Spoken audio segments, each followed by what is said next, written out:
Barbara Brown Taylor talks about how busy she was as the assistant rector at a big Episcopal church in Atlanta. She says, "I preached, celebrated the sacraments, visited the sick, and educated the young. I met with the steady stream of people who showed up at the church door, looking for food, shelter, medical care, and sympathy. I also proofread the bulletin, recruited Sunday school teachers, kept the roster for nursing home visitations, and attended a great many committee meetings." She says that because she was the assistant and not the rector, she did get a break when she finally went home at night. She didn't get those 3 a.m. phone calls when someone ended up in the emergency room or a loved one was found lifeless on a bathroom floor. She didn't get those other calls either when someone was furious about the way the finance committee was investing the church's endowment or the way a Sunday school teacher had spoken to a child. Still, she stayed busier than she could believe. With just 7 days in a week, she asked, where is the time to be a good preacher, teacher, pastor, prophet, celebrant, prayer, writer, foot washer, administrator, community activist, clergy colleague, student of Scripture, and wholesome exemplar of the gospel? That last part was the hardest of all, she claims, being a wholesome example of the gospel, something she had promised to do when she was ordained.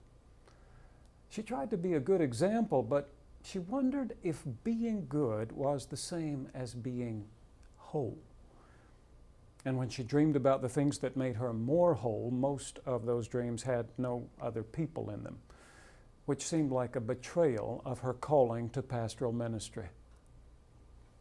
"I dreamed of renting a cottage on a deserted beach," she writes, "and spending one whole week beyond the sound of another human voice. I dreamed of taking a pile of books to a house in the woods and reading one whole volume every day without interruption. I dreamed of living for a while in a town where I knew no one and did not speak the language, so I could go to the store for butter or sit all night in a cafe without anyone recognizing me." But she was trying to be a wholesome example to others, she says, and her own wholesome example was Christ. And when she looked at his life, she did not see him taking any time off to read or relax. Instead, she says, "I saw someone who was always feeding people, healing people, teaching people, helping people." I don't want to disagree with Barbara Brown Taylor, who is as able a student of the Scriptures as has ever lived. But I think that if you will look closely at today's gospel text, you will see a slightly different picture emerging. In the chapter that precedes our reading for today, Jesus has been feeding people, healing people, teaching people, helping people, just as Taylor says. And he has been doing it until he is exhausted. He needs a break. Look at the clues. In chapter 14, verse 13, Jesus got in a boat with his disciples and withdrew to a deserted place by himself. But when the crowds heard it, they followed him on foot from the town, so that when Jesus stepped ashore, he saw a crowd of some 5,000 people waiting for him. And because he was Jesus, he had compassion for them and taught them and eventually fed them. In the paragraph beginning at 14:34, Matthew tells us that when Jesus and his disciples crossed back over the Sea of Galilee later, they came to land at Gennesaret. And after the people of that place recognized him, they sent word throughout the region and brought to him all who were sick and begged him that they might touch even the fringe of his cloak. And all who touched him were healed. You get a picture of Jesus and his disciples surrounded by these crowds of people who are begging to touch the fringe of his cloak, putting their sick family members in his path, pressing around him so closely and with such a clamor that he can hardly hear himself think, much less take time for a meal. Barbara Brown Taylor writes, when he tried to withdraw from these people, they followed him. When they tried to eat him up, he did not resist. Take, eat, This is my body given for you, he said, holding out a loaf. Like a single mother, he fed his spiritual offspring from his own flesh and blood until all of his reserves were gone. Then he died. And though he rose from the dead 3 days later, this was quite an act to follow, Taylor writes. When I looked at his life, I did not see any beach cottages or all-night cafes. But look at Matthew 15:21, which says, Jesus left that place and went away to the district of Tyre and Sidon. He went away, Matthew says, meaning, I think, that he went away from all those crowds of people. And he went to the district of Tyre and Sidon, which, according to the map in the back of your Bible, is a district along the coast of the Mediterranean Sea. Mark, in his version of this story, says that Jesus entered a house and did not want anyone to know he was there. I have to confess, I've done that before. I used to take my family to the same beach house summer after summer, and I made it a point not to get to know the neighbors too well.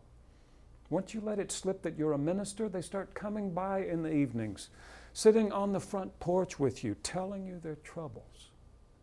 Ordinarily, I don't mind that sort of thing at all. I'm glad to listen and I love to help, but when I'm on vacation, that's different. Vacation is almost by definition a time when you take a break from the ordinary. So, while neither Matthew nor Mark say that Jesus was on vacation, they do say that he went away to the Mediterranean coast, that he entered a house, and that he didn't want anyone to know that he was there. Sounds like a vacation to me.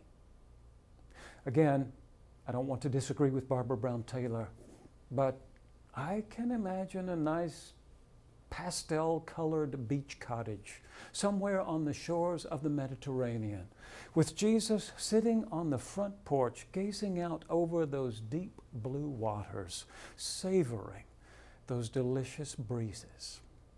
I can imagine that the sweetest thing of all for him would be the silence and the solitude of such a place, with nothing but the occasional cry of a gull and the sound of the surf to distract him.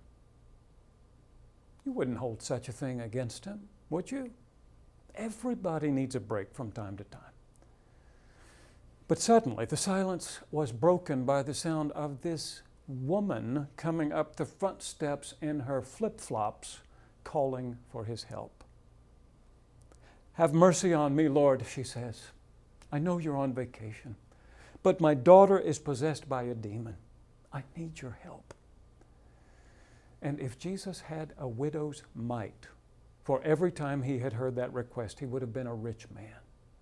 He had been surrounded by crowds of people, remember? They had been pressing in against him, begging to touch the fringe of his cloak. He hadn't even been able to eat.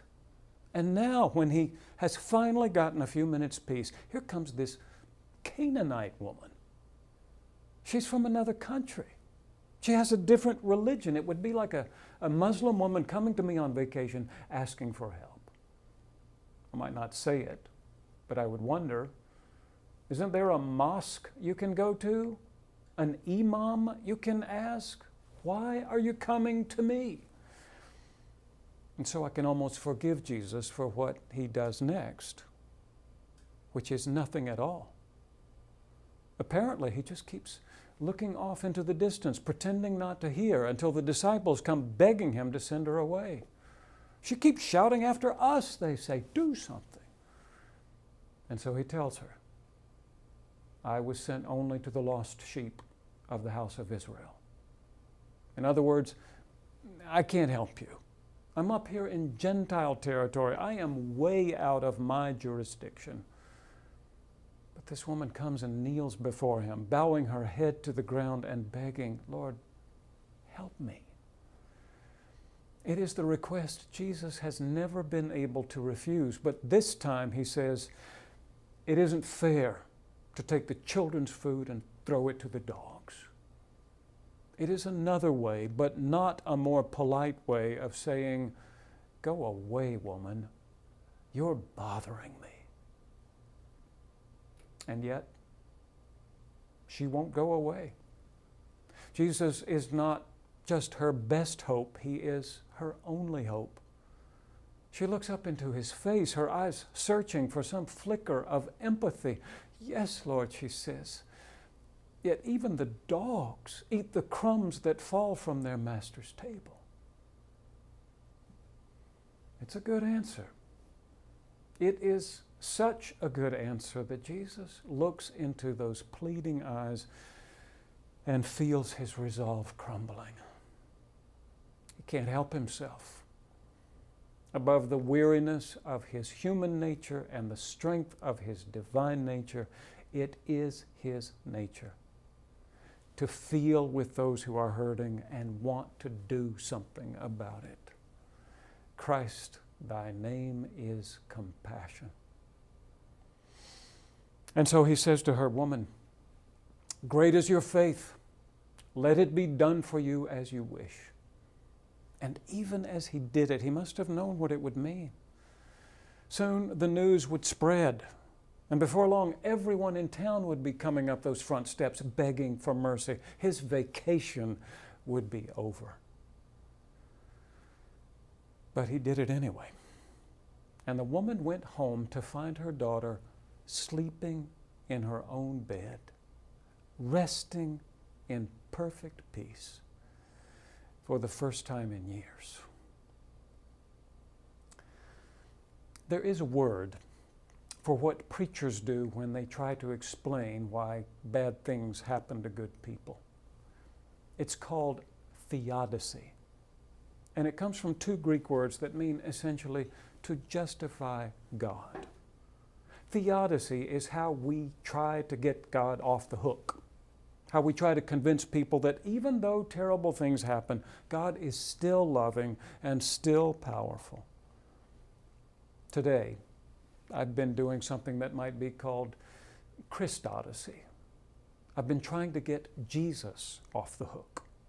I've been trying to convince you that even though he first ignores this woman and then tells her it's not his problem and then calls her a Canaanite dog, he is still loving and compassionate.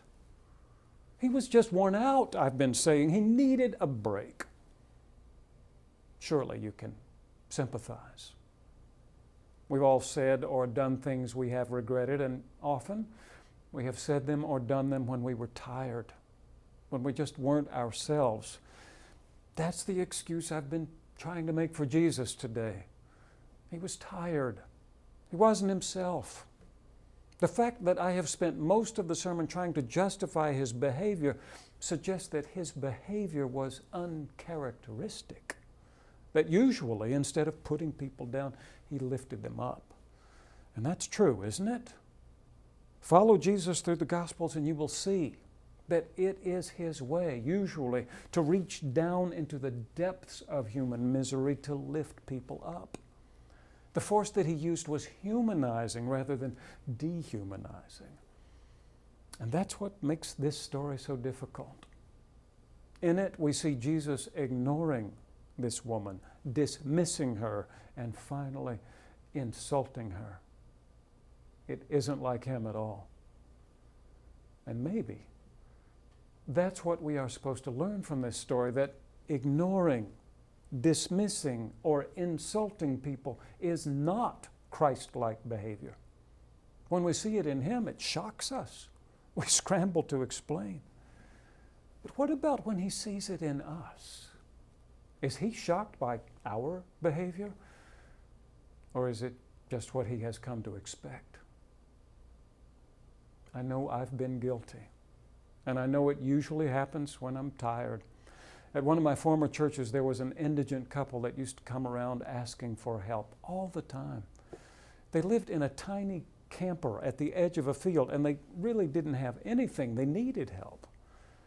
But sometimes when I was exhausted from all those things Barbara Brown Taylor writes about, from preaching sermons and educating the young and visiting the sick and proofreading the bulletin, I just didn't want to deal with them.